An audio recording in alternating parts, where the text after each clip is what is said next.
Hello students, आज हम cytology के एक बहुत इंपॉर्टेंट टॉपिक की डिस्कशन करने जा रहे हैं और वो है एंडोमेम्ब्रेन सिस्टम। एंडोमेम्ब्रेन सिस्टम का मतलब है मेम्ब्रेन के अंदर membrane.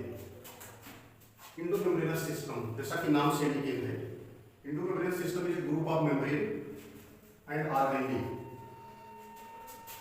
in eukaryotic cells that work together, modify, package and transport of lipid and protein।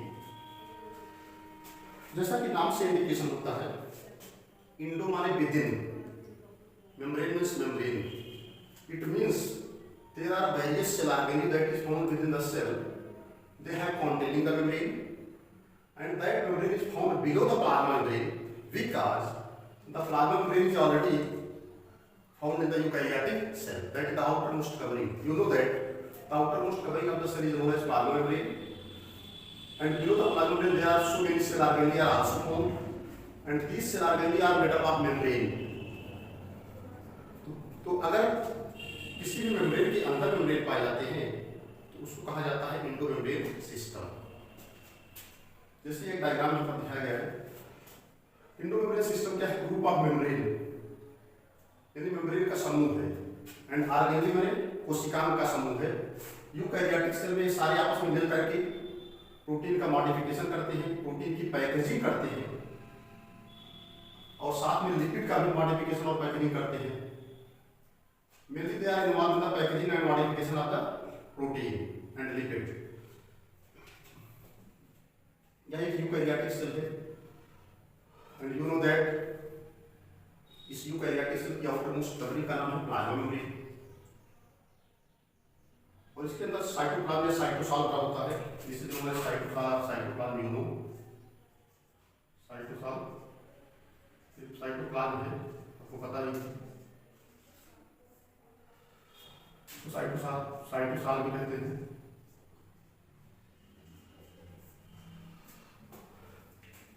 This is the nucleus, ये केंद्रक है। This is the inner membrane of the nucleus. This is the outer membrane of the nucleus. This is the nucleus, nuclear pore. ये बाहर ribosome लगे होते हैं। This is the rough endoplasmic reticulum. What is the function of the rough endoplasmic reticulum? There are so many functions of the rough endoplasmic reticulum. But आज यहाँ पर जो हम बात करेंगे प्रोटीन से रिलेटेड करेंगे। इस what is known as rough endoplasmic reticulum? Because there are so many ribosomes. They are attached over the membrane of the endoplasmic reticulum. यहाँ पर आप देखेंगे कि बहुत सारे राइबोसोम्स होते हैं इसके मेम्ब्रेन के ऊपर अटैच रहते हैं, इसीलिए इनको रफ एंडोप्लाज्मिक रेटिकुलम कहते हैं। ठीक है, और इनका काम होता है प्रोटीन की सिंथेसिस करना। तो जो भी यहाँ प्रोटीन, जो भी राइबोसोम यहाँ पर लगे हैं एंडोप्लाज्मिक रेटिकुलम के ऊपर, प्रोटीन को सिंथेसाइज करते हैं। रफ एंडोप्लाज्मिक रेटिकुलम का जो फंक्शन होता है वो ये है synthesis of protein, synthesis of protein and modification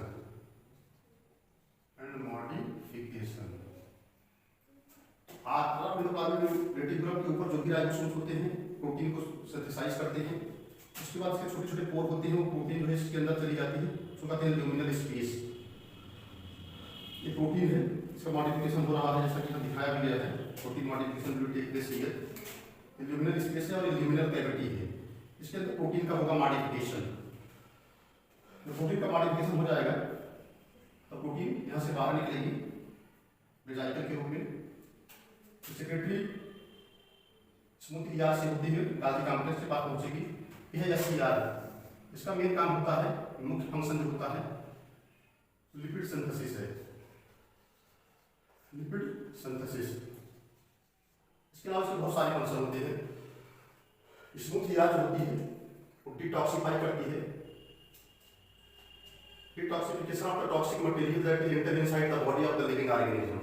अगर किसी भी ऑर्गेनिज्म के अंदर टॉक्सिक मटेरियल जाते हैं तो उनको डिटॉक्सिफाई करती है।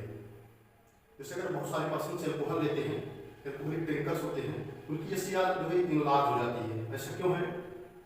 क्योंकि smooth endoplasmic reticulum drugs drugs लेने वाले, अल्कोहल लेने वाले या ऐसे पर्सन से जो नशे के आदी होते हैं, उनकी एससीआर लाभ हो जाती है। क्यों हो जाती है? क्योंकि वो डिटॉक्सिफिकेशन का कार्य करती है। ऐसे लोगों पर मेडिसिन का असर नहीं होता है। यहाँ पर प्रोटीन का मॉडिफिकेशन होगा। Only the little modification is happening completed inside this.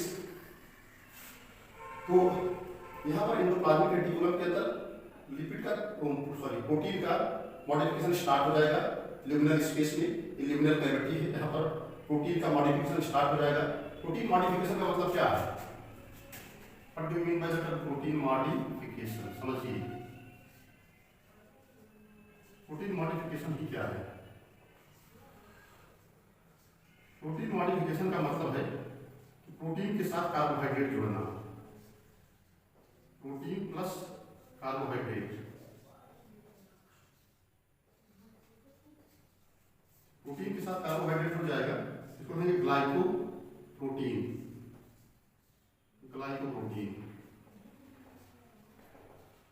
इसी तरह नंबर 1, नंबर 2, जब प्रोटीन के साथ प्रोटीन प्लस लिपिड जुड़ जाएगा तो इस तरह से जो मॉडिफिकेशन होगा वो है ग्लाइकोलिपिड्स। ग्लाइकोलिपिड्स इस तरह से ग्लाइकोप्रोटीन और ग्लाइकोलिपिड का मॉडल यहाँ पर बनने लगेगी, प्रोटीन का मॉडिफिकेशन होने लगेगा। और इसी ल्यूमिनल स्पेस में होता है, केवल लिमिटेड मॉडिफिकेशन होता है, थोड़ा सा ही मॉडिफिकेशन होता है। इसके बाद ये बाहर निकलते हैं एससीआर से होते हुए यहाँ वेजाइटल फ्लूइड में, प्रोटीन वेजाइटल फ्लूइड में बाहर निकलते हैं और जा करके इसे गोल्गी कॉम्प्लेक्स के 6 फेज से अटैच हो जाते हैं, यहाँ पर अटैच हो जाएंगे। और मैक्सिमम प्रोटीन का मॉडिफिकेशन जो होता है वो गोल्गी कॉम्प्लेक्स में होता है। This is the maximum protein modification. जो मैक्सिमम मॉडिफिकेशन होता है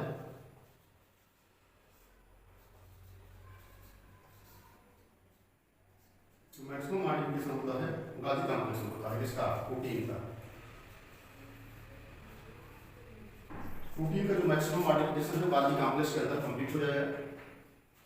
बाद में सेक्रेटरी वेजाइटल के रूप में बाहर निकलते हैं, going outside of the cell, export to the outside of the cell. यहाँ पर कुछ फ्री राइबोसोम होते हैं जो आप चिन्ह लगा देख रहे हैं कि प्रोटीन है, इनके द्वारा सिंथेसाइज होती है फ्री राइबोसोम के द्वारा, जो इंट्रासेलुलर यूज में आती है। That is the for intracellular use. Intracellular use कुछ प्रोटीन होती है इनके द्वारा, बाकी सब प्रोटीन सिंथेसाइज हो रही है, सेक्रेटरी वेजाइटल के रूप में निकलेगी और सेक्रेटरी वेजाइटल के रूप में निकल के चली जाएगी outside of the cell for the use of the other cell.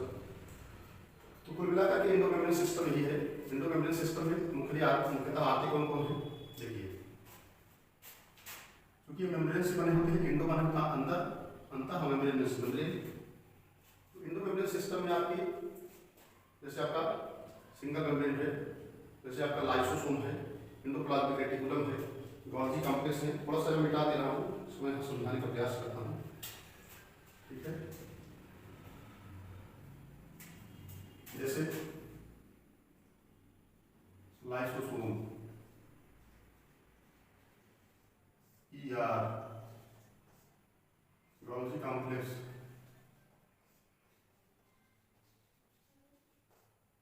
सब सिंगल मेम्ब्रेन है। ये सब सिंगल मेम्ब्रेन है, ये सब आपस में कोऑर्डिनेशन करके प्रोटीन का मॉडिफिकेशन करते हैं, इसीलिए सबको हम कंसीडर करते हैं एंडोमेम्ब्रेन सिस्टम में। इसके अलावा है माइटोकॉन्ड्रिया,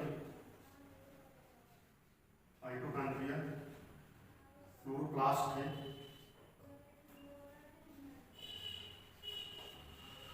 इसको हम एंडोमेम्ब्रेन सिस्टम में कंसीडर नहीं करते हैं। इसका कारण क्या है? ये इनको कोऑपरेट नहीं करते हैं, इनको कोऑपरेट नहीं करते हैं during the time of the protein modification, इसलिए इनको एंडोमेम्ब्रेन सिस्टम में हम कंसीडर नहीं करते हैं। बाकी आप जानते ही हैं कि endomembrane system is the system that is made up of membrane and organelle. Endomembrane system वो सिस्टम होता है जो मेम्ब्रेन और ऑर्गेनेली से मिलकर बना होता है। यूकैरियोटिक सिस्टम में इसका काम होता है प्रोटीन का मॉडिफिकेशन, पैकेजिंग एंड ट्रांसपोर्ट। मैंने बता ही दिया, इन न्यूक्लियस के अंदर जीन है दैट इज द DNA, इनके अंदर रेप्लिकेशन होगा, ट्रांसक्रिप्शन होगा, और यहाँ से मैसेंजर आरएनए बाहर आएंगे, आपको पता ही है मैसेंजर आरएनए बाहर आएंगे 5 प्राइम टू 3 प्राइम, ये हमारे आरएनए है, ये बाहर आएंगे और जब ये बाहर आ जाएंगे तो इनके ऊपर अटैच हो जाएंगे राइबोसोम। राइबोसोम आगे इनके और अटैच कर जाएंगे। जब राइबोसोम अटैच कर जाएंगे तो सिंथेसाइज कर लेंगे प्रोटीन को, प्रोटीन की सिंथेसिस कर देंगे। इस तरह की प्रोटीन की सिंथेसिस स्टार्ट हो जाएगी साइटोप्लाज्म में। यहाँ पर जो सिंथेसिस हो रही है वो साइटोसॉल में हो रही है, फ्री राइबोसोम के द्वारा हो रही है। यहाँ पर जो प्रोटीन की सिंथेसिस हो रही है वो एंडोप्लाज्मिक रेटिकुलम के द्वारा हो रही है, अटैच राइबोसोम के द्वारा हो रही है। जैसे ही प्रोटीन सिंथेसाइज हो जाएगी और प्रोटीन चली जाएगी ल्यूमिनल स्पेस में, और इस ल्यूमिनल स्पेस के अंदर इसका होगा मॉडिफिकेशन। मॉडिफिकेशन में क्या होता है, ये ल्यूमिनल कैविटी है। मॉडिफिकेशन में जो प्रोटीन होती है उससे कार्बोहाइड्रेट जुड़ते हैं, उससे लिपिड जुड़ते हैं। लिपिड से जब प्रोटीन जुड़ेगी तो ग्लाइकोलिपिड, कार्बोहाइड्रेट से जब प्रोटीन जुड़ेगी तो कार्बोहाइड्रेट से जब प्रोटीन जुड़ेगी तो उसे कहेंगे ग्लाइकोप्रोटीन। तो ग्लाइकोप्रोटीन और ग्लाइकोलिपिड फॉर्मेशन हो जाएगा ल्यूमिनल स्पेस या ल्यूमिनल कैविटी के अंदर। फिर बाहर विजाइकल के रूप में निकलेंगे, एससीआर से होते हुए पहुंच जाएंगे गाल्जी कॉम्प्लेक्स के पास। गाल्जी कॉम्प्लेक्स के ऊपर विजाइकल जो है अटैच हो जाएंगे, that is the protein vesicle, they have to attach over the cis membrane of the Golgi complex, and inside the Golgi complex the maximum modification of the protein, that is the formation of glycoprotein and glycolipid. तो maximum modification glycoprotein और glycolipid का यहाँ पर हो जाएगा, glycoprotein and glycolipid. उसके बाद इसे क्रिटिक विजाइकल के रूप में निकलेंगे और जाएंगे outside of the cell for the use of the other cell, और यू कैन से इस सेल से बाहर निकाल दिए जाएंगे और ये प्रोटीन जो होती है उसको दूसरी सेल जो होती है वो टेकिंग कर लेती है, यानी that is the export to the outside of the cell. ये इतना है एंडोमेम्ब्रेन सिस्टम। बाकी जैसे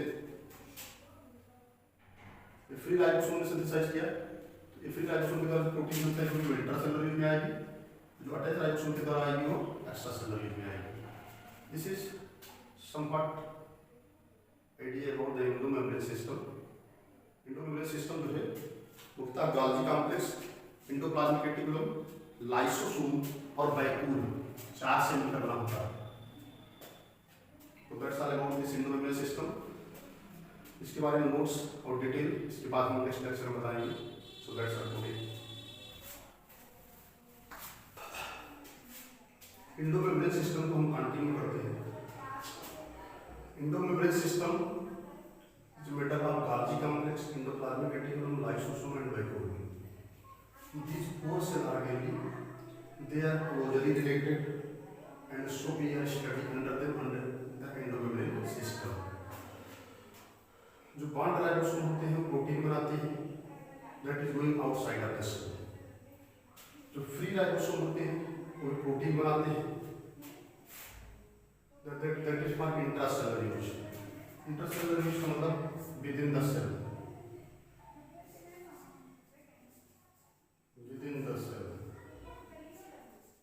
मतलब ऐसे प्रोटीन जिसको यूज सेल फ्रेम करती है, that is within the cell. Bound ribosome form protein, जैसे ही एंडोप्लाज्मिक रेटिकुलम के ऊपर मान लीजिए ER है, इसके ऊपर जो भी राइबोसोम लगे होते हैं इनको बाउंड राइबोसोम कहते हैं। जैसे ही बाउंड राइबोसोम प्रोटीन बनाएंगे और प्रोटीन एंटर कर जाएगी membrane pore of the endoplasmic reticulum, और मेम्ब्रेन पोर के अंदर होता है luminal space. Inside the luminal space protein modification occurs. Endoplasmic reticulum का जो ल्यूमिनल स्पेस होता है उसके अंदर प्रोटीन का मॉडिफिकेशन स्टार्ट हो जाएगा। सपोज दैट कार्बोहाइड्रेट ऐड हो जाएंगे during the time of modification और बना लेंगे glycoprotein. Only few modification occurs inside the endoplasmic reticulum and the maximum the major modification occurs inside the Golgi complex. यहाँ सब फिर से रिव्यू करते हैं।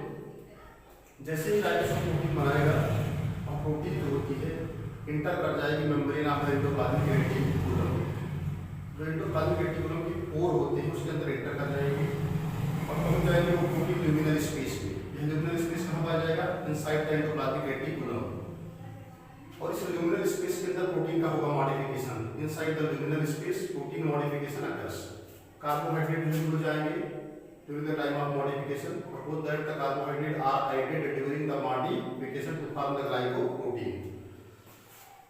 Only if modification occurs in the endoplasmic reticulum। क्यों एंडोप्लाज्मिक रेटिकुलम के अंदर बहुत थोड़ा मॉडिफिकेशन होता है, मैक्सिमम मॉडिफिकेशन गोल्गी कॉम्प्लेक्स में होता है। Major modification occurs in Golgi complex either like formation of glycoprotein and glycolipids। After few protein modification in the luminal cavity, that is the modified protein are present in the vesicle, that is the outer surface face of the cisternae। Cisternae break हो जाएगी, detach हो जाएगी, अलग हो जाएगी endoplasmic reticulum से। और वह जैसे सिस्टर्नी ब्रेक होगी, जो वेजाइकल होगी वो डिटेच हो जाएगी एंडोप्लाज्मिक रेटिकुलम से, और जाकर के वेजाइकल जो है अटैच हो जाएगी गोल्गी कॉम्प्लेक्स से। फिर गोल्गी कॉम्प्लेक्स के अंदर प्रोटीन का मैक्सिमम मॉडिफिकेशन होगा। After modification and packaging this वेजाइकल्स with modified protein ये भी डिटेच माने अलग हो जाएंगी गोल्गी कॉम्प्लेक्स से, and they are going outside of the cell और इस सेल से बाहर चली जाएंगी। एक समराइज फॉर्म में इसमें मैंने बताने का प्रयास किया है कि प्रोटीन का मॉडिफिकेशन कैसे होता है, प्रोटीन का ट्रांसपोर्ट कैसे होता है, प्रोटीन की पैकेजिंग कैसे होती है इनसाइड द एंडोमेम्ब्रेन सिस्टम। क्योंकि एंडोमेम्ब्रेन सिस्टम पढ़ने का एम ही यही है कि inside the Golgi complex, inside the endoplasmic reticulum, how the proteins are modified and how it is going to the outside, how the protein will be modified, how it is packaged as well as how it is transported। यही पढ़ना है under the heading of the endomembrane system, जिसमें Golgi complex number 1 है, endoplasmic reticulum है, lysosome है और वेजाइकल है। जैसा कि मैं फिर से एक बार पूरे ओवरऑल प्रोटीन मॉडिफिकेशन को रिव्यू कर लेता हूँ, रिवाइज कर लेता हूँ। जितने भी बॉन्ड राइबोसोम होते हैं वो प्रोटीन को बनाएगी और वो प्रोटीन होती है चली जाती है सेल के बाहर। जैसे मान लो सेल में उन्होंने प्रोटीन को बनाया, प्रोटीन चली गई सेल के बाहर। जितने फ्री राइबोसोम प्रोटीन बनाते हैं तो इंट्रासेलुलर यूज में आती है, यानी सेल उनको खुद ही यूज किया करती है within the cell. Bound ribosome form करते हैं प्रोटीन। जैसे ही अटैच राइबोसोम प्रोटीन को बनाएंगे वह प्रोटीन इंटर कर जाएगी in the membrane of the endoplasmic reticulum. ये जो आपकी ईआर है, ईआर इसमें छोटे छोटे पोर पाए जाते हैं। इस पर राइबोसोम तो लगे ही होते हैं, छोटे छोटे पोर भी होते हैं। इस पोर के अंदर चली जाएगी प्रोटीन, कहते हैं ल्यूमिनल स्पेस, कहते हैं ल्यूमिनल स्पेस, इसमें चली जाएगी और इसी ल्यूमिनल स्पेस के अंदर होगा प्रोटीन का मॉडिफिकेशन। कार्बोहाइड्रेट जो ऐड हो जाएंगे मॉडिफिकेशन के दौरान और बना लेंगे ग्लाइकोप्रोटीन। मतलब कुछ ही मॉडिफिकेशन एंडोप्लाज्मिक रेटिकुलम के अंदर होता है, मेजर मॉडिफिकेशन जो होता है गोल्गी कॉम्प्लेक्स के अंदर होता है। जैसे ग्लाइकोप्रोटीन और ग्लाइकोलिपिड बन जाते हैं। जैसे ही प्रोटीन का मॉडिफिकेशन एंडोप्लाज्मिक रेटिकुलम के अंदर कंप्लीट होता है, only protein modification in the luminal cavity, modified proteins are present in the vesicle। वेजाइकल के रूप में मॉडिफाइड प्रोटीन रहेगी और पाई जाएगी outer face of the cisternae. Cisternae break हो जाएगी, वेजाइकल भी उससे अटैच हो जाएगी और वह वेजाइकल अटैच हो जाएगी गोल्गी कॉम्प्लेक्स से। तो गोल्गी कॉम्प्लेक्स के अंदर होगा प्रोटीन का मैक्सिमम मॉडिफिकेशन। फिर गोल्गी कॉम्प्लेक्स के अंदर मैक्सिमम मॉडिफिकेशन होगा। After modification and packaging वेजाइकल with modified protein ये भी जो है डिटेच यानी अलग हो जाएंगे गोल्गी कॉम्प्लेक्स से, तो चले जाएंगे outside of the cell. So this is all of the aspect that is related to the endometrial system. I hope that you must be understand to all of the full process. That is the processes in which how the proteins are modified, how it is packed, and how it is transported to the outside of the cell. This is all about the endometrial system. किसी कोई समस्या हो तो आप comment box में लिख सकते हैं। That's all.